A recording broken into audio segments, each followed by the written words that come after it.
Did you know there was something inside the guitar by the sound? Yeah, if you put socks in the guitar, it tends to dampen the sound a little bit. For anything you put in the guitar would dampen the sound.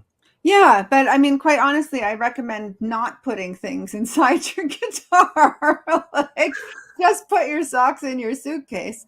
It's just a fun question, that's all. Yeah. Yeah, well, I know actually a colleague of mine told me a story about when he was a student and he was trying to save money on his luggage. So he actually did fill the inside of his guitar with clothes and socks and things. And then he didn't manage to pull all of them out when he got to the gig. So he was wondering why his guitar sounded so bad. And it turned out that there was socks inside. Okay. Yeah. I have a fun fact about Okay, go ahead.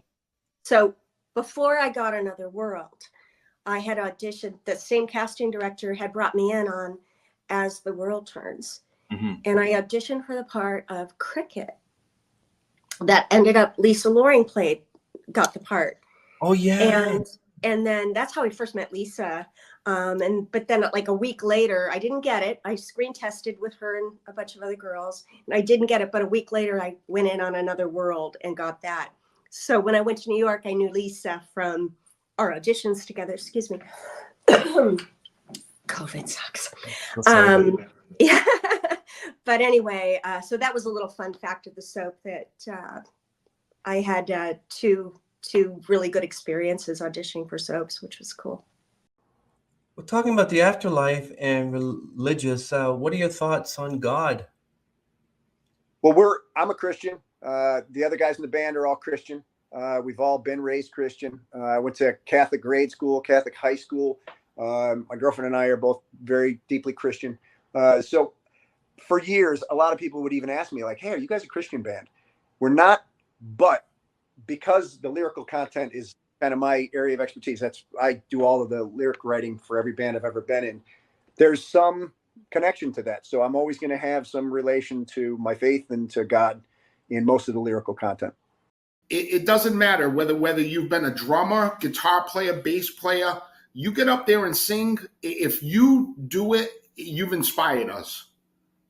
Yeah. You know, we're inspired from any type of genre of music. I mean, I'm not going to lie. I'm more of the heavier sound. I'm big time, you know, Arch Enemy, Meshuggah. I have a great wife, a great family that supports the hell out of me every step of the way.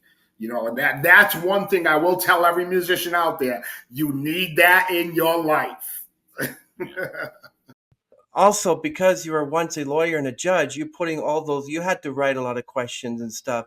So you're putting much of your job into that as well. Very much so. Correct?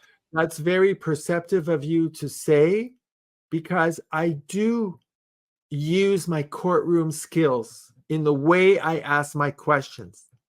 I'm very particular about the wording I use and the way I set up a question. You know, and I get asked about that all the time. You know, how much of what you do was what you did as a lawyer, examining witnesses in the witness box? The answer is a lot. And really everybody can sing. The challenge in American culture is not that people can't sing, it's that they're not experienced. In the same way that if someone had rarely, if ever, picked up a basketball, how many free throws do you think they would reasonably make? The muscles in our vocal cords, they really are specific detailed muscles that are able to hit specific pitches, but that takes time to build up. Everybody has the ability to do it with very rare exception. You know, if there's some vocal cord paralysis or something like that. I want to understand whether Through My Eyes was based on autism, because it says that I try so hard, but it seems I'm always trying to fight these demons off. You know, as someone who is autistic, this is pretty common with autistic people. We tend to have a lot of anxiety and depression. And I know a lot of other people that have anxiety and depression that are not autistic. So, you know, it's a common theme that I see among people that I know and people that I encounter. And so that song was basically about that depression and going through what someone who is feeling depressed goes through, you know, where they've got these demons of depression, where they have these things that make them feel a certain kind of way, and they're trying to get beyond that, but they can't. They're struggling. When it comes to a role with like a disability, like being blind or even hearing, like that role, I wouldn't play it based off of like taking away an opportunity from someone else who is blind or who is deaf. If the character loses their sight in the film, then that's something that's different. That's we're talking about that previous song that you sang, Trapped, which I mentioned has this Evanescence type vibe to it. Can you tell us what your song process is all about, and how did you put that song together? Wow, thank you so much for talking about Trapped. I love the song, and thank you for appreciating. So it was like a therapy session for me, because I wanted to release my emotions, and releasing frustration and anger, and I'm not used to it. So tell me about the Harry and Son you and Tom Cruise auditioned together for a movie, which Paul Newman directed and starred. Tell us about that one. It's such a fun story. I'm so glad you asked. Oh, that's in the trivia, isn't it, on my IMDb? So I was probably 21, 20, no. Yeah. I was young, and I had a fourth callback for a movie. It was Lynn Stallmaster Casting Office. He's very famous, a gentleman. If you were to look him up, you'd see all the famous movies that he cast.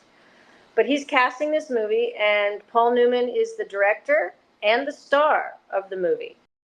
So we wanted to stand up in front of these different communities and say, hey, I am a Latina woman. I am a Black woman. I am a faith-based woman. I am a man. I identify with the LGBTQIA plus community. Whatever it is, these various populations where mental health is not as commonly discussed, we wanted to stand up in front of them and say, hey, I come from a very similar world to you, and I'm here saying that not only did I struggle, I do struggle right now, in front of you, right now, because I'm human.